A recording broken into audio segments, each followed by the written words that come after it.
Bienvenue à vous tous qui nous rejoignez. La seconde partie de l'émission est ce soir intitulée Bitcoin, monnaie d'avenir ou monnaie de singe.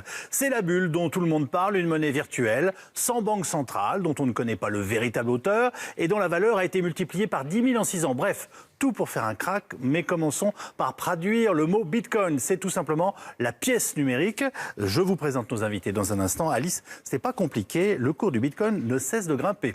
Hier, le Bitcoin était à un seuil jamais atteint depuis sa création, soit la valeur de 11 000 $, alors qu'à ses débuts en 2009, un Bitcoin ne valait que quelques centimes. Alors pour comprendre cette folle envolée qui fascine et inquiète aussi, commençons par le commencement en essayant de comprendre le fonctionnement de cette monnaie virtuelle.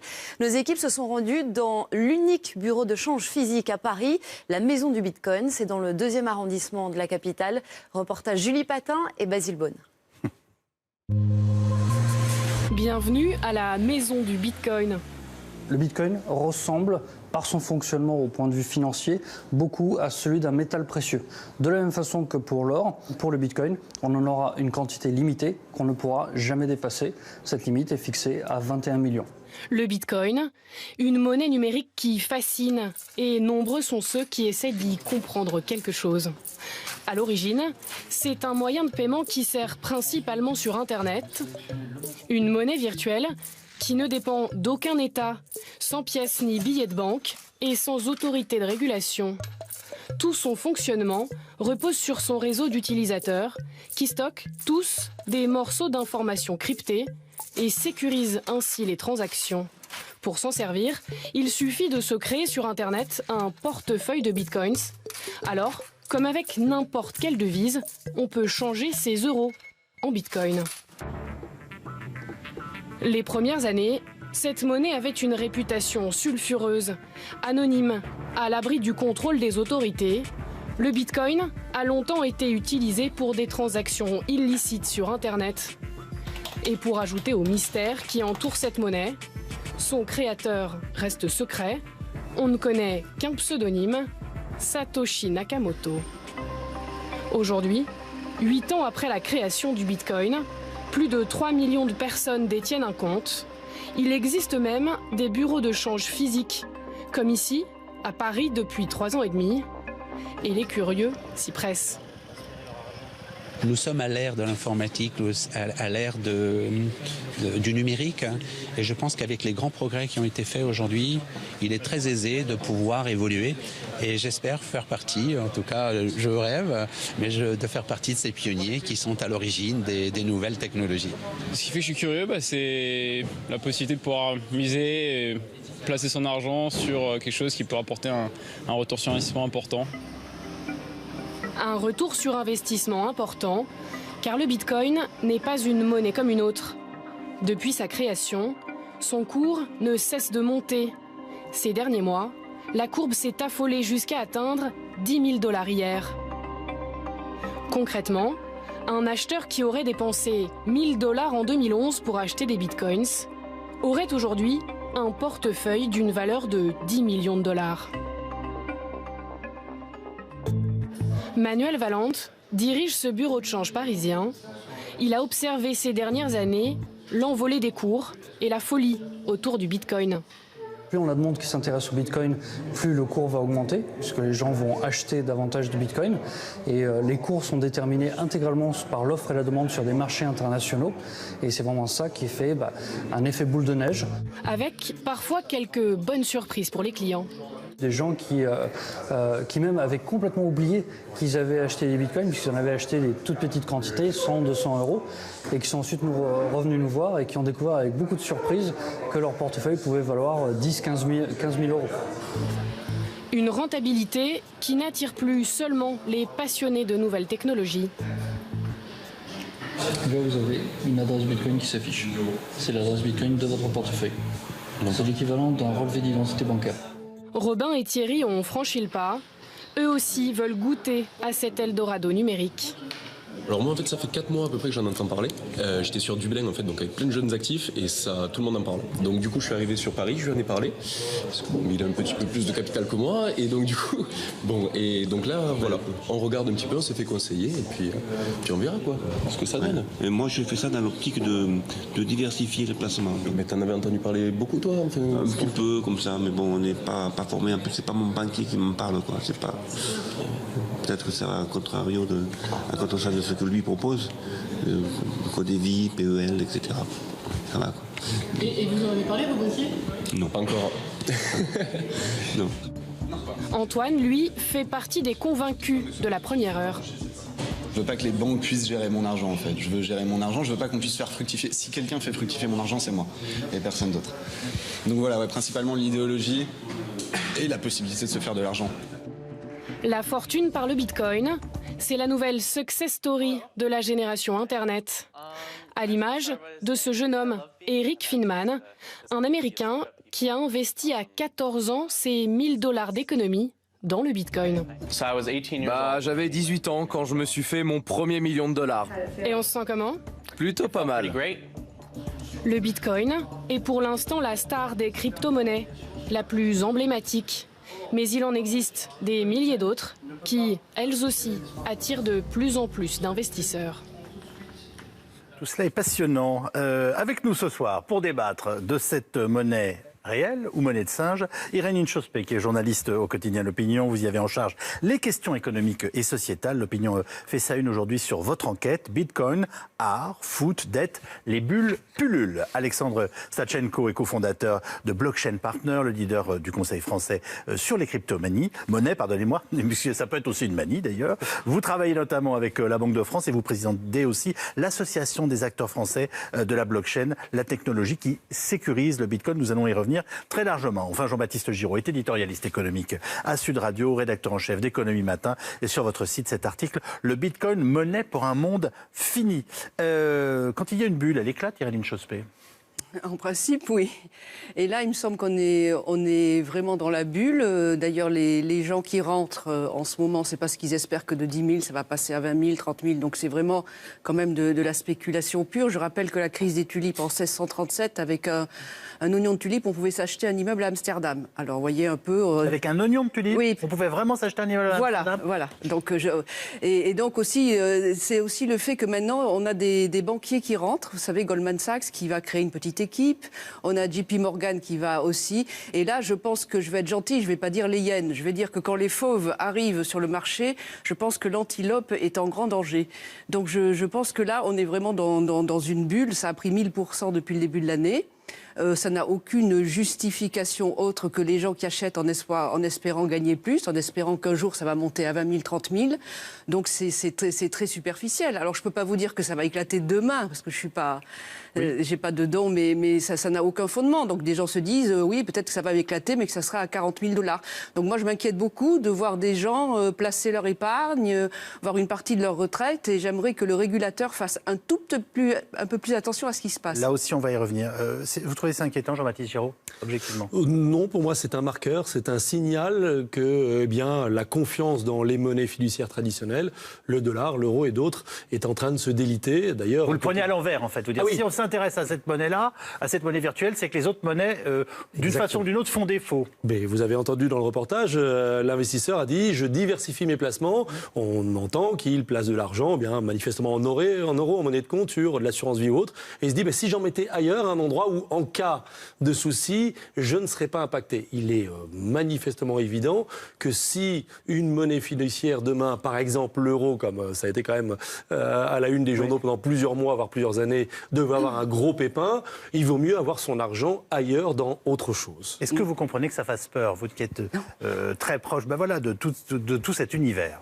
Moi, je comprends évidemment que ça fasse peur parce qu'on est sur une nouvelle technologie qui est complètement virtuelle. C'est la première chose qu'on nous dit quand on parle de Bitcoin. On nous dit mais il n'y a rien, il n'y a pas de billets. Moi, je ne verrai jamais en Bitcoin. Exactement. Donc, ça fait tout de suite peur. Mais en fait, si je réponds tout de suite, par exemple, à ce qu'on nous dit sur ce sujet-là, c'est que l'argent, même euro ou dollar, aujourd'hui, il n'est presque entièrement virtuel. Les billets qui existent, qui circulent, c'est qu'une infime minorité par rapport à tout ce qui circule sur les marchés. Donc effectivement, il y a pas mal de parties qui sont anxiogènes. Mais là, pardonnez-moi, il y a des États et des banques qui en répondent. Il y a eu longtemps des stocks d'or. Bon, il y a encore un peu d'or à la Banque de France. Mais voyez vous-même, vous dites il y a eu longtemps. Et typiquement, c'est une critique qu'on fait très souvent sur Bitcoin, c'est que Bitcoin n'est rattaché à rien, ce n'est pas rattaché au réel.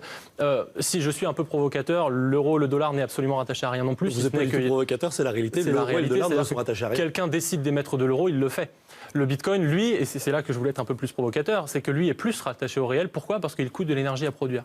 Et donc il a un coût d'émission, ce Bitcoin. Alors on en reviendra peut-être tout à l'heure, mais créer un Bitcoin aujourd'hui, ça coûte environ entre 1000 et 1500 $. Donc on a un Bitcoin qui, lui, est relié à la réalité. Quelle est la matière première du Bitcoin alors ? La puissance de calcul, en l'occurrence. D'où le mining. Donc c'est du numérique pur, au sens où l'activité numérique... Si j'en reviens au physique, la puissance de calcul, c'est de l'électricité. Donc j'ai consommé de l'électricité, en l'occurrence 1000 à 1500 $ pour un Bitcoin, pour créer cette chose-là. Mais en fait, là aussi, on parle souvent de cette comparaison avec les tulipes en Hollande en 1637, mais la différence fondamentale que je fais entre une tulipe et un Bitcoin, c'est que j'ai jamais vu un Bitcoin se faner.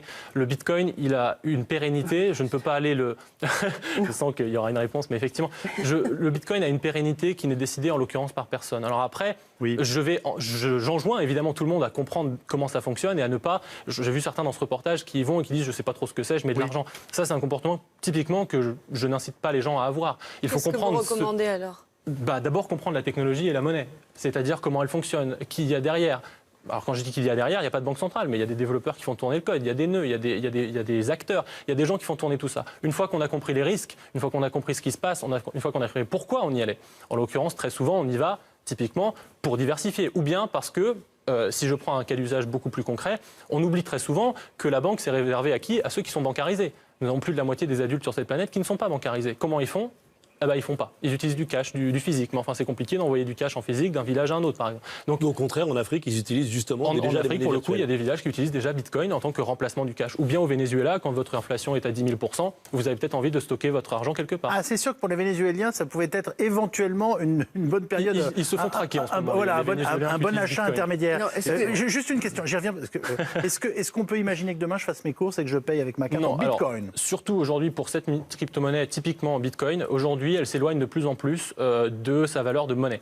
Pour une raison très simple, c'est que typiquement aujourd'hui, on a des frais de transaction sur Bitcoin qui sont assez élevés, autour de 4-5 $ par transaction. Donc si je veux payer mon café avec 1 euro plus 3 € de frais de transaction, ça n'a pas de sens. Une monnaie qui s'éloigne de son statut de monnaie n'est plus une monnaie. Eh bien, c'est pour ça que je critiquerais même l'appellation de monnaie. Pour moi, c'est autre chose, c'est une nouvelle classe d'actifs. C'est pas moi qui ai inventé le nom quand même. Bitcoin, pièce et numérique, voilà. Effectivement, mais c'est parce qu'au départ, ça avait plusieurs fonctions. Ça avait la fonction de réserve de valeur, ça avait la fonction de monnaie, ça avait beaucoup de fonctions. Aujourd'hui, on voit que c'est quand même deux choses qui sont plus ou moins mutuellement exclusives. On ne peut pas avoir quelque chose qui gagne de la valeur tout le temps et qu'on a envie de dépenser. Ce sont deux choses qui économiquement ne sont pas Est-ce que c'est de la spéculation virtuelle ? Il y en a, bien sûr. On va pas se mentir, il y en a beaucoup même. Surtout en ce moment, à court terme. Maintenant, il ne faut pas se focaliser sur le fait que c'est une bulle ou que c'est... Enfin, en l'occurrence, à court terme, aujourd'hui, je pense personnellement que c'est une bulle. Nous ne serions pas réunis ce soir s'il n'y avait pas une bulle extraordinaire qui avait abouti aux chiffres qu'on a cités dans le début de l'émission. Je terminerai là-dessus, je laisserai les autres continuer, mais je pense qu'on a tort de se focaliser sur le fait que, tiens, hier c'était à 10 000, aujourd'hui à 9 000, demain à 11 000, aujourd'hui à 13 000, etc.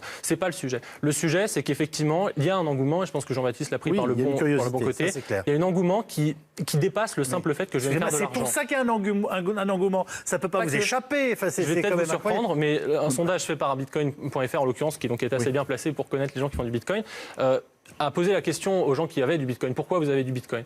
La raison spéculation et gagner de l'argent arrive en premier pour 17% des gens. Enfin, on vient de voir un gamin avec ses chocopops sur les genoux qui s'est fait son premier $1 million en ayant pris 1000 $ de Bitcoin. C'est pas parce qu'il y en a un que tout le monde fait ça.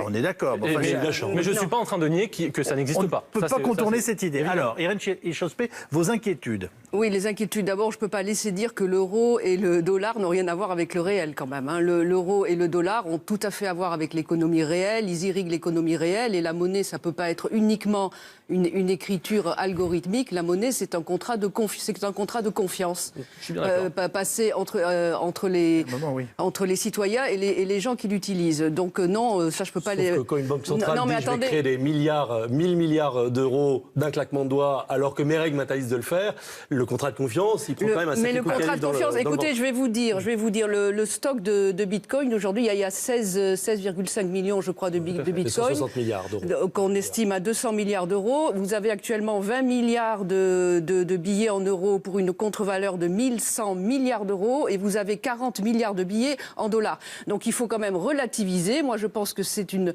Excusez-moi, hein, je pense qu'il y a de la il y a de la spéculation, il y a de l'argent sale, il y a du financement d'activités illicites et c'est pas fini. En France, c'est Tracfin qui suit le Bitcoin. C'est pas la Banque de France. Tracfin, c'est l'organisme qui suit les risques financiers. Ils ont fait leur dernier rapport en disant que cette monnaie virtuelle qui permettait le passage de l'économie réelle à l'économie souterraine devait être extrêmement régulée parce qu'elle finançait toutes ces activités. Vous n'avez de cesse d'avoir des procès, des types qui sont foutus en tôle aux États-Unis. Il y a un procès au Japon, il y a des procès partout.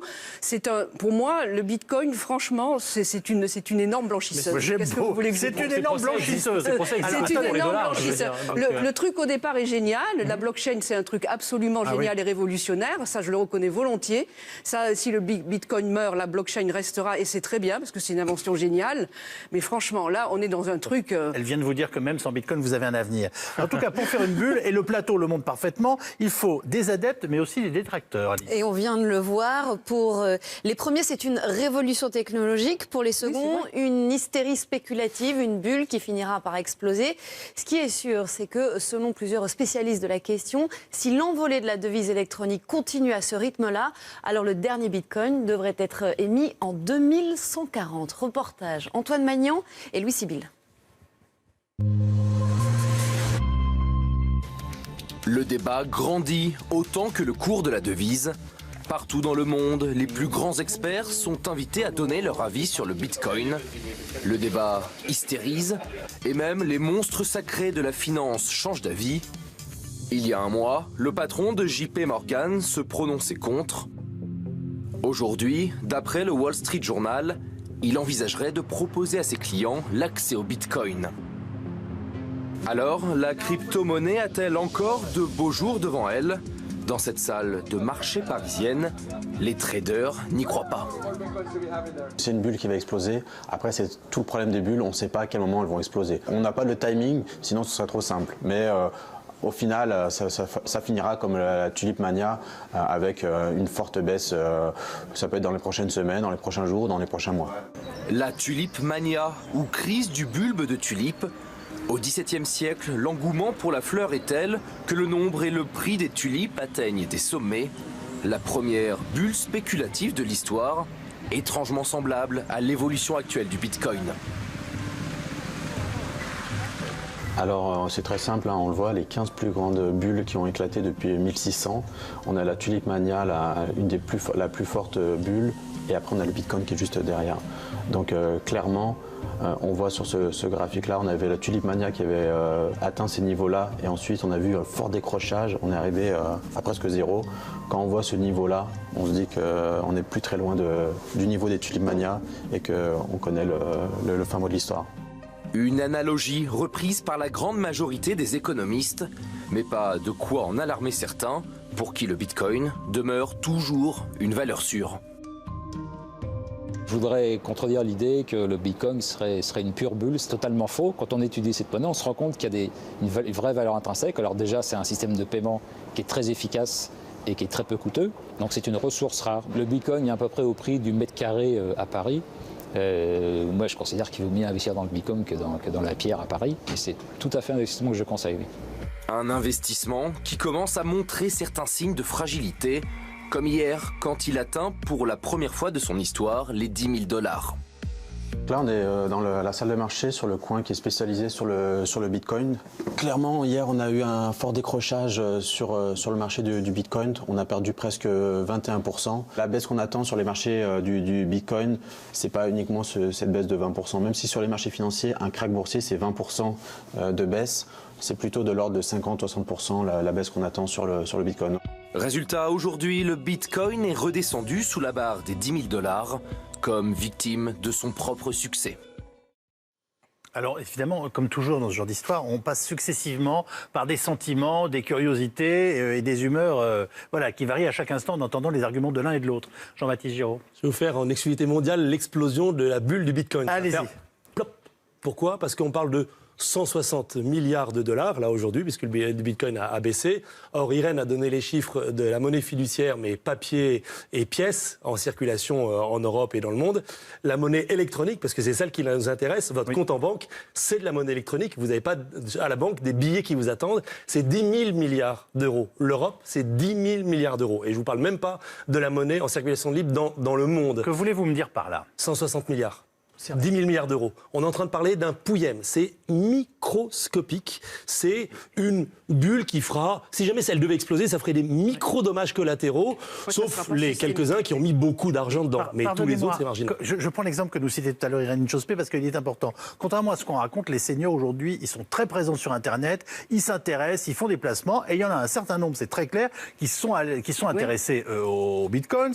On en a vu un tout à l'heure dans le premier reportage. Je suis désolé, s'ils sont allés mettre de l'argent là-dedans. Mais s'ils mettent 10%, soit ils perdent 10% et ils vivront avec les 90% restants qui ont survécu, soit ils mettent 10% et ça fait x10, ils ont doublé la mise. Donc c'est du casino quand même. Non, moi je trouve que l'AMF, là, le régulateur, le pseudo-régulateur des marchés, en fait, qui surveille l'épargne, alors ils sont capables de tomber systématiquement sur un petit courtier qui a fait une ânnerie, mais alors là, ils laissent effectivement des gens... Des retraités ou des gens mettre de l'argent là-dedans. Parce qu'il n'y a pas de frontières. Non, mais ce n'est pas un problème de frontières, c'est un truc physique. On les voit aller à la maison du Bitcoin et dire « Ah super, on m'a dit que ça allait... » Moi j'en ai vu un à la télé l'autre jour qui disait « On m'a dit que ça allait doubler dans les 10 ans qui viennent. » Il y a bien avoir une maison de l'emprunt russe, vous voyez ce que je veux dire ? Oui, la protection... Aujourd'hui, il n'y a pas de frontières. La protection de l'épargne, ça existe normalement. C'est bien fait en France et là, on ne le fait pas. Là, si, c'est en cours. L'AMF, typiquement, est en train de faire une consultation publique sur la régulation des crypto-monnaies et des il était temps, mais j'ai peur que ça soit trop tard. Mais encore une fois, ça fait bien rire, parce que dans un monde avec un Internet qui peut-être va passer sous coupe américaine, qu'est-ce que vous voulez que l'AMF aille empêcher le retraité français d'aller placer de l'argent en Bitcoin n'importe où dans le monde ? On pourra interdire tous les... C'est d'ailleurs une des valeurs intrinsèques du Bitcoin, c'est que vous aurez beau réguler, tout le monde s'en fiche. C'est impossible à réguler. C'est-à-dire que vous avez aujourd'hui... ça, c'est intéressant, pardon. Vous avez aujourd'hui, Bitcoin fonctionne sur justement la blockchain Bitcoin, en l'occurrence, qui est un réseau décentralisé, donc un peu à la manière d'Internet. Quand on parle de Bitcoin, on parle de deux choses. En fait, il y a Bitcoin avec un grand B qui est un protocole, à la manière de HTTP, TCP/IP, plein de protocoles. Et il y a Bitcoin petit b, qui est le jeton numérique qu'on s'achète à 10 000 $. Le Bitcoin grand B qui fait circuler le Bitcoin petit b, lui, c'est comme un protocole. Bon courage pour aller réguler HTTP. Bon courage pour aller réguler Bitcoin. Vous voulez dire qu'il n'y a pas moyen d'aller d'une quelconque façon... La seule manière qu'ont les régulateurs... Ordonner ça si tant est que ce soit nécessaire. Exactement. La seule manière qu'on a en tant que régulateur pour essayer de faire quelque chose, c'est d'aller voir les portes d'entrée et de sortie. Typiquement la maison du Bitcoin, typiquement les exchanges, etc. Mais vous ne pourrez jamais réguler le protocole. C'est pas possible. Alors, vous ne pourrez jamais réguler le protocole, pardonnez-moi, mais même la terminologie peut poser problème pour une partie... Vous le faites en français. On ne pourra jamais interdire à un retraité français, avec son petit-neveu, si vous voulez, pour l'aider, d'aller sur un site Internet en Suède, en Allemagne, aux États-Unis, dans tous les pays qui n'auront pas régulé le Bitcoin. Et l'AMF, enfin c'est Adopi, en fait, Adopi, AMF, même combat. Adopi est totalement inefficace. J'ai entendu tout à l'heure à la radio en arrivant que le nombre de plaintes d'Adopi avait augmenté de 30%. Ça fait toujours rire Adopi. Qu'on n'empêchera pas 150 personnes d'aller prendre des tickets de loto, de perdre et le 151e de réussir à gagner un peu d'argent. Voilà. C'est du même ordre. C'est exactement du même ordre. Attendez, est-ce que c'est bien sécurisé ? Alors là, pour le coup, c'est votre boulot et vous vous engagez, et vous parlez à visage découvert et c'est une activité parfaitement légale, même si parfois on s'est inquiété de ce qu'on appelait la face la plus noire de cela. Qu'est-ce que vous pouvez nous dire sur la sécurisation ? Il y a deux niveaux de et de ceux sécurité. Qui seraient tentés d'en acheter demain. Il y a deux niveaux de sécurité qu'il faut aborder. Il y a le niveau, encore une fois, entre guillemets protocolaire. Je ne vais pas rentrer dans les détails techniques, mais globalement, la manière dont sont faites les transactions sur Bitcoin, c'est une des manières les plus sécurisées au monde. Vous n'avez pas eu un seul hack, en l'occurrence de Bitcoin, depuis le début de sa création. Il y a des petits accidents. Il y a 650 000 Bitcoins qui ont disparu. Ce n'est pas la même chose, c'est mon deuxième point. C'est mon deuxième point. Donc vous avez un réseau, un niveau protocolaire qui, lui, est intègre. En l'occurrence, pas de hack depuis une dizaine d'années, depuis sa création. Par contre, quand vous possédez des Bitcoins, en réalité, ce que vous possédez, ce n'est pas vraiment des Bitcoins, c'est un mot de passe. Oui. Vous avez un mot à la manière d'un RIB et d'un PIN, par exemple. Vous avez une adresse publique. Comme mon corps de carte bleue. Tout pareil, sauf que généralement, c'est représenté sous la forme soit d'une chaîne de caractères, soit d'un QR code. Et puis vous avez un mot de passe. En l'occurrence, vous ne le choisissez pas, il est imposé, il fait une cinquantaine de caractères et c'est plein de chiffres et de lettres. Donc vous avez intérêt à le garder quelque part parce que si vous en souvenez plus, typiquement il n'y a pas de banque pour aller toquer à la porte et dire j'ai oublié mon mot de passe. Les codes Wi-Fi, quoi, interminables. C'est un peu voilà. Sauf que là il y a de l'argent derrière. Voilà. Et donc ce niveau de sécurité là, effectivement, là on repart sur de la sécurité tout à fait normale et quotidienne. C'est-à-dire que les bitcoins dont on parle et qui ont été perdus, c'est en fait non pas le protocole qui s'est fait hacker. On parle bien de gens qui avaient stocké des mots de passe quelque part. Et si vous hackez ce serveur avec plein de mots de passe, eh bien évidemment vous allez prendre tous les mots de passe. Comme si je fais tomber par terre ma petite carte sur laquelle j'ai nommé les 4 chiffres de ma carte bleue. Tout à fait, exactement pareil. D'accord. Tout le monde peut en acheter sur Internet ? Il n'y a pas de limite ? Tout le monde peut en acheter à mesure de son capital. J'entends bien. Aujourd'hui, si je veux acheter des bitcoins, ce soir, ça me coûte quoi ? Ça vous coûte ce que vous voulez acheter. Je ne connais pas le cours exact là en ce moment, mais si vous en voulez un, ce sera autour de 9 000 $. Voilà, un bitcoin, 10 000 $. On est quand même à ce Mais niveau-là. il est divisible jusqu'au centième de millionième. Donc vous pouvez aller jusqu'à 0,00001 bitcoin, etc. On parle de bulle mondiale et on dit notamment qu'on a pu utiliser les bitcoins pour blanchir de l'argent sale et que ça avait été entre les mains des mafias. Est-ce que c'est une question que vous vous posez et que vous reconnaissez comme ayant en tout cas une possibilité évidente ? Oui, je le reconnais volontiers, tout comme je le reconnais volontiers que les dollars servent tout aussi bien à financer le terrorisme et la drogue. Daesh ne finance pas en bitcoin. Daesh le finance en dollars. Les narcotrafiquants se payaient en dollars. Je trouve qu'il y a un procès un peu hypocrite qui est fait au bitcoin là-dessus. Bitcoin, en l'occurrence aujourd'hui, c'est une des monnaies les plus traçables du monde. Parce que le registre dont on parlait tout à l'heure des transactions bitcoin est public. Si vous voulez l'avoir chez vous, vous pouvez. Vous avez les transactions que tout le monde a faites tout le temps. Ce sont des pseudonymes. Ce sont des pseudonymes. Donc n'importe qui peut se cacher derrière le pseudonyme. Les Bitcoin Papers Alors, bientôt. Pour faire une petite anecdote qui parle plus que ce que je vais dire. Bitcoin a servi, et sert toujours, et de manière marginale, à faire effectivement du blanchiment, du terrorisme, un peu tout ce que vous voulez. Pas comme le dollar et comme plein d'autres monnaies. Comme le dollar, mais c'est pas mon point. Mon point, c'est que le fait que le registre soit public et non pas anonyme, pseudonyme, la différence est très importante, fait qu'en réalité, c'est un peu comme tout ce qui est transparent. C'est-à-dire, c'est transparent, mais du coup, on fait confiance à quelqu'un d'autre pour regarder. Et donc, personne ne regarde. En fait, à partir du moment où ça devient inquiétant, eh ben, vous avez quelqu'un qui regarde. Et typiquement, l'exemple que je veux prendre, c'est celui de Silk Road. Silk Road, c'était plateforme d'échange, drogue, armes, etc. en Bitcoin. Bon, tant que c'est tout petit, tout le monde s'en fiche. Le jour où ça devient un petit peu inquiétant, vous avez l'FBI qui dit, bon, ben, là, il y a un truc qui arrive, ça s'appelle Silk Road, est-ce qu'on ne pourrait pas identifier qui c'est ? Ils ont mis 2 agents dessus. En 6 mois, c'était fermé et le fondateur est en prison à vie. Donc vous dites que quand on veut mener une enquête, si jamais il y a un truc qui est tordu, on finit par aboutir. Parce que vous laissez la police fait son travail. C'est toute la différence entre pseudonyme et anonyme, c'est que si vous laissez la moindre trace, on arrivera à trouver qui vous êtes. Alors, et il y a d'autres crypto-monnaies, Monero typiquement, elles pour le coup, qui sont complètement anonymes. Jean-Baptiste Giraud, évidemment, il n'y a pas de banque centrale du Bitcoin. Vous comprenez, il n'y a pas de BCE, il n'y a pas de Banque de France.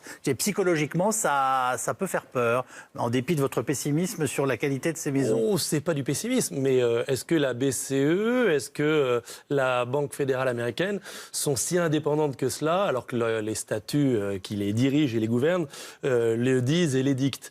Non, encore une fois, alors que les règles le leur interdisaient, ils ont créé des milliards, des dizaines de milliards, des centaines de milliards, des milliers de milliards d'euros et de dollars à un moment où on en avait besoin dans l'économie mondiale. La vraie bulle, si vous me permettez, Yves, c'est l'ensemble des monnaies fiduciaires qui sont en fait électroniques en circulation dans le monde depuis 10 ans. Elle est là, la bulle. Donc le Bitcoin, ce n'est que l'avertisseur de « Ah, regardez, c'est le doigt qui cache la fraude ». Question très importante, est-ce que les Bitcoins sont imposables et imposés ? Oui. Oui. Alors, ils sont pas. Enfin, il y a encore à avancer sur la qualification juridique de ce que c'est un bitcoin. C'est pour ça que je disais, est-ce que c'est une monnaie ? Est-ce que c'est une monnaie ? C'est un actif ? C'est un titre financier ? Pour l'instant, on ne sait pas. En l'occurrence, en tant que particulier, vous êtes imposé sur la plus-value que vous faites avec vos bitcoins. Donc je dois la déclarer. Vous devez déclarer vos bitcoins. Et ça rentre dans le calcul de l'ISF ? Oui. Oui, tout à fait. Non, mais ça ne va plus rentrer maintenant. Qui disparaît, mais bien. Ça me fait rire. Oui, grâce à Emmanuel Macron, les fortunes faites en bitcoin ne seront plus taxées. Est-ce que quelqu'un peut savoir si j'ai 1 bitcoin, 10 bitcoins ou 100 bitcoins ? Disons que si vous êtes passé par une plateforme régulée, oui, on peut savoir. Il y en a en France, il y en a à l'international, des plateformes qui vont vous demander, comme n'importe quelle banque, votre papier d'identité, etc., pour envoyer de l'argent. Encore une fois, c'est une porte d'entrée et de sortie. Une fois que vous êtes dans Bitcoin, on ne peut plus savoir ce que vous faites, à moins de soupçonner quelque chose et de vous traquer. Alors donc, juste, on dit beaucoup de mal de nos bonnes vieilles monnaies traditionnelles, mais je ferai remarquer qu'en cas de crise financière, Lehman Brothers, crise chypriote, crise grecque, qu'est-ce qui se passe ? Tous les gens retirent du cash. Tout à fait. Donc, et les gens, à mon avis, s'il y a une crise financière, ils ne vont pas se précipiter pour acheter du bitcoin. À l'inverse, c'est ce qui s'est passé en 2013. Les monnaies traditionnelles, elles jouent un rôle fondamental. Et le bitcoin n'est pas une monnaie, c'est au mieux une unité de compte, c'est pas un instrument d'échange et c'est pas une monnaie de réserve. Donc, il y a un pays très sérieux en Europe, excusez-moi de vous interrompre Irène, qui adore lui la monnaie dématérialisée. La Suède où les pièces et les billets sont en voie de disparition, on ne parle même pas du chèque. Le paiement par cash ne représente plus que 2% des échanges financiers dans le pays. Même la quête dans les églises se fait par paiement électronique. Reportage de nos équipes sur place, Hugues Dago, Thomas Hortet avec Ségolène Chaplin.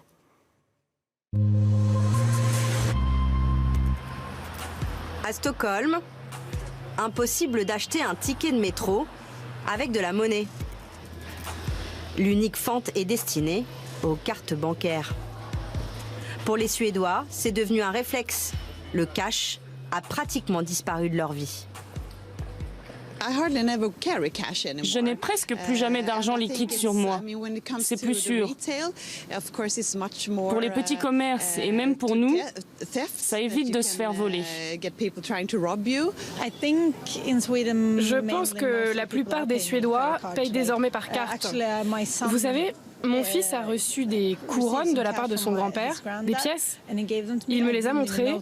Je ne savais même plus à quoi elles ressemblaient, parce qu'on vient juste de les changer.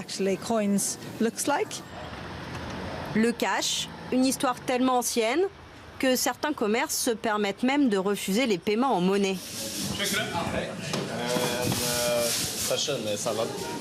En revanche, les établissements sont suréquipés pour accepter tous les types de paiements, même ceux dématérialisés. Regardez ce qu'on utilise. Sur cette tablette, il y a tout notre menu. Si vous voulez par exemple acheter un cappuccino, vous cliquez et ensuite vous pouvez payer par carte ou avec Swish. Swish, l'application dont raffolent les Suédois, qui permet de payer directement avec son téléphone sans avoir besoin de dévoiler son numéro de compte en banque. Vous voyez, ça y est, j'ai payé. C'est plus sûr pour tout le monde. On ne peut plus faire d'erreur. Vous voyez le montant, vous payez le montant, tout marche électroniquement. Et puis cela évite aussi, peut-être pas en France, mais comme en Italie, que l'argent sorte du système. Cet argent sale qui est blanchi, au moins ici, c'est beaucoup plus réglo. L'application Swish, créée par des banques suédoises, est devenue quasiment incontournable dans le pays. Sur les 10 millions d'habitants que compte la Suède, nous venons de dépasser les 6 millions d'utilisateurs. Et sur certaines tranches d'âge, comme les 20-25 ans, on a 95% d'adeptes. Et même les plus âgés, réticents il y a encore quelques années, ont aujourd'hui sauté le pas. Mais j'ai gardé quelques vieilles pièces pour que les enfants puissent jouer avec. D'ici 2030, le gouvernement suédois estime que l'argent liquide pourrait avoir complètement disparu du pays. Que nous dit la situation suédoise, Jean-Baptiste Giraud? D'abord, quelle est la monnaie de la Suède? La couronne, de mémoire. Eh oui, pas l'euro, la couronne suédoise. La Suède est un État souverain et qui a le contrôle de sa monnaie et qui a dit, comme j'ai le contrôle de ma monnaie et de mon territoire et de mon économie qui est en pleine santé, eh bien je peux me permettre de dématérialiser la donnée. Ça ne dépend de la monnaie, donc ça ne dépend de personne d'autre. Alors que nous, le problème de l'euro, c'est qu'on partage cette monnaie avec tout le monde. Le dollar, je vous en parle même pas, c'est la monnaie mondiale. Donc le problème, il est là, c'est quand vous avez le contrôle de votre territoire, de vos frontières et de votre banque centrale et de votre monnaie, effectivement, vous pouvez décider de la dématérialiser. Vos risques sont limités, vous les contrôlez, c'est chez vous. Non, mais attendez, la BCE est en Europe, on est en train de réfléchir à cette hypothèse de faire disparaître le cash. Ils ont considéré pour l'instant que c'était pas une bonne idée, c'est-à-dire que le fait de lutter contre l'argent de la mafia et tout ça, les inconvénients sur les transactions quotidiennes étaient trop importants parce que la Suède est une exception.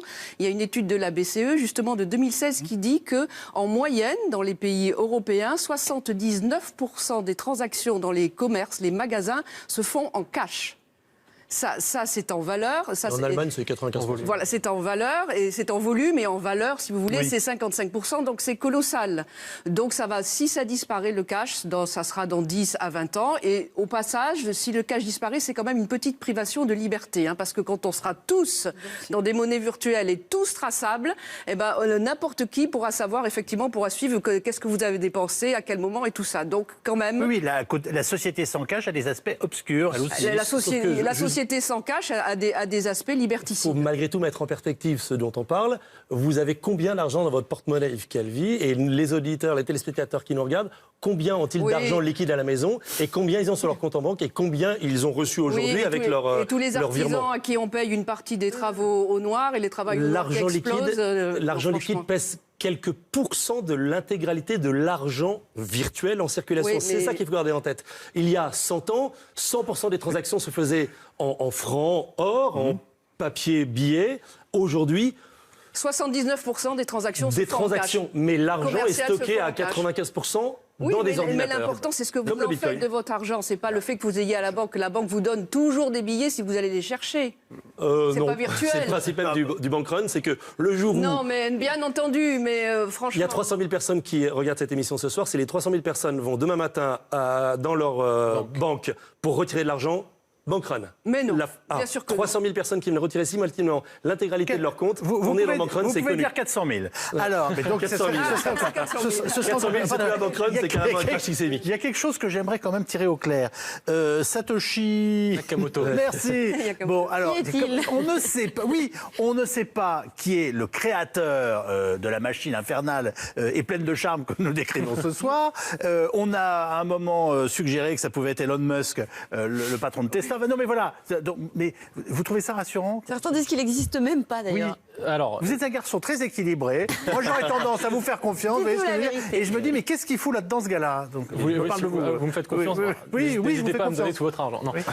Non, non, Satoshi Nakamoto, c'est un pseudonyme. En fait, on parle du créateur de Bitcoin. Alors en fait, c'est un homme, une femme, un groupe. On ne sait pas effectivement. C'est un pseudonyme. La seule chose qu'on sait, c'est que c'est un pseudonyme. Pourquoi? Parce que c'est le premier qui a déposé sur un forum en 2008 le papier qui décrivait à quoi sert Bitcoin et pourquoi j'invente Bitcoin. En l'occurrence, ça vient d'une certaine philosophie, ça vient de la crise financière, de se dire, bah voilà, on ne peut pas faire confiance aux banques, donc j'ai envie de faire sans.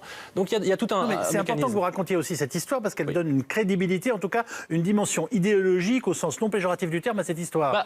De manière générale, c'est pour ça que je disais, c'est ne rater le sujet que de se focaliser sur le fait que ça vaut 10 000 ou 9 000 ou 11 000. Bitcoin, en tant que tel, si on revient vraiment aux fondamentaux et à quoi ça sert et pourquoi ça a de la valeur et pourquoi, à mon sens, ce n'est pas une tulipe qui fane, c'est que vous avez une sorte d'Internet de la valeur. C'est-à-dire que, je m'explique, Internet, c'est la démocratisation et on va dire la décentralisation de l'information. Chacun devient créateur de contenu, chacun peut le diffuser très rapidement à un coût marginal proche de zéro. D'ailleurs, ça ne me coûte rien d'envoyer quelque chose sur Internet. Bon, mais le problème, c'est qu'en fait, quand je dis j'envoie quelque chose sur Internet, en réalité, je ne l'envoie pas, je le copie. C'est-à-dire, j'envoie un fichier musical, vous l'avez, je l'ai aussi. Dès qu'on parle d'argent, si je vous envoie 10 euros que je les ai aussi, il y a un souci. Parce que je viens de créer de l'argent et je viens donc de faire perdre de la valeur à tous les euros. Bitcoin résout ce problème-là.